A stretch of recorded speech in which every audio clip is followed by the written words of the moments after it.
The Boy Clan Volume 2 Review. Shall persons named Edgar and Maribel appear before the descendants of the Evans estate?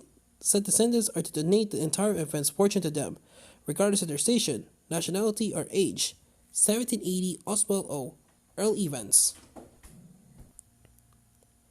3 years after bringing us the first collection of the seminal shoujo manga, The Point Clan, Fantagraphics has brought out the second and last volume of Moto Hagio's influential stories from the mid-1970s. The first story in the collection begins with the writing of a will. An elderly man, Oswald Earl Evans, is setting down his recollections of the extraordinary events that happened to him and his two siblings, Edgar and Maribel, in the 18th century. The action switches to the rescue of a handsome boy from a carriage accident.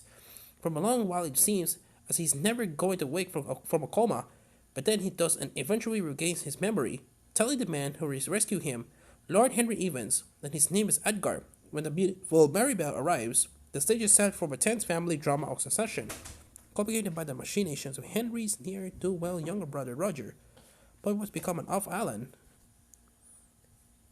In the other series stories in the compilation, the Vampirenas are not always center stage, but wherever they appear, disaster ensues. Fire, accidents, murder. Anyone tries to investigate the IHLS tree usually comes to a sticky end as Edgar, Maribel, and Alan diligently ensure that no one uncovers and reveals their secrets and leaves to tell the tale.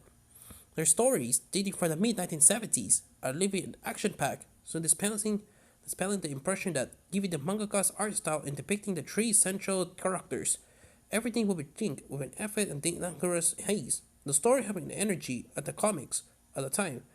The setting might be 19th and 20th century England. 1966, but Moto Hagio used all the graphic storytelling effects at her disposal in the sum. Their slapstick and subterfuge, as well as bungling police constables and coming turns from servants. Set against these are the more romantic and poetic strands, which sometimes feature Old English nursery rhymes, such as Orange Lemons, which takes on a distinctly sinister tune.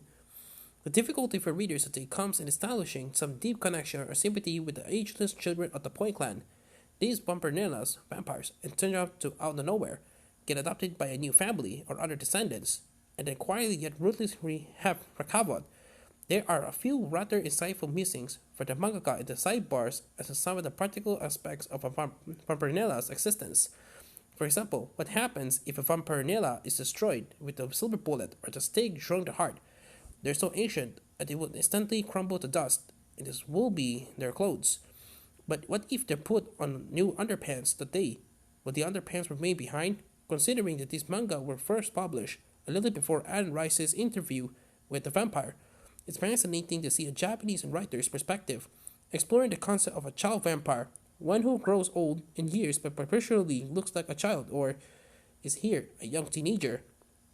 Long, long ago, Maribel said to me, Edgar, you and I will always be children, so surely it's all right for us to go and tribute the flowers and birds of a faraway land. With such a weighty literary collection of vintage shoujo manga, there are inevitably some big minuses as well as pluses. Fantagraphics have again produced a very handsome hardback with plenty of color illustrations demonstrating Moto Hagio's skill and subtle use of a range of pastel shades. However, this and the use of good quality but thick paper means the book is extremely heavy and widely.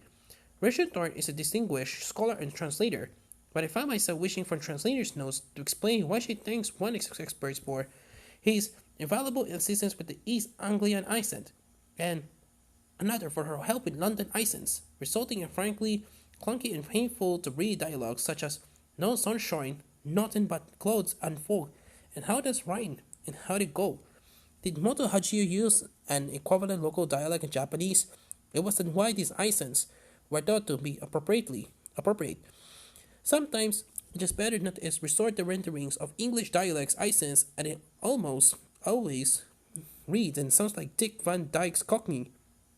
The ability of the vampire story to entrail us is as important today as when Bram Stoker first published Dracula.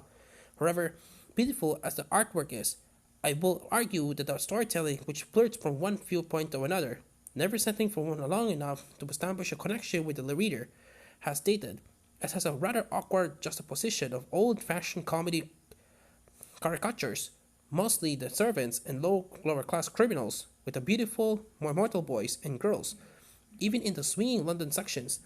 I guess these influences might have come from British media exports of the late 1960s and early 1970s, Bond films, The Prisoner, etc. All in all, this is a fascinating glimpse into the origins of some of the shoujo tropes still current today, though far less, I will argue, the shonen ai side, defined here by the publisher's blurb as young men in love. It's good to be able to note that Moto Hagio has recently been inducted into the Order of the Rising Sun, gold brace with neck ribbon, Japan's prestigious and second highest state decoration. 8 out of 10.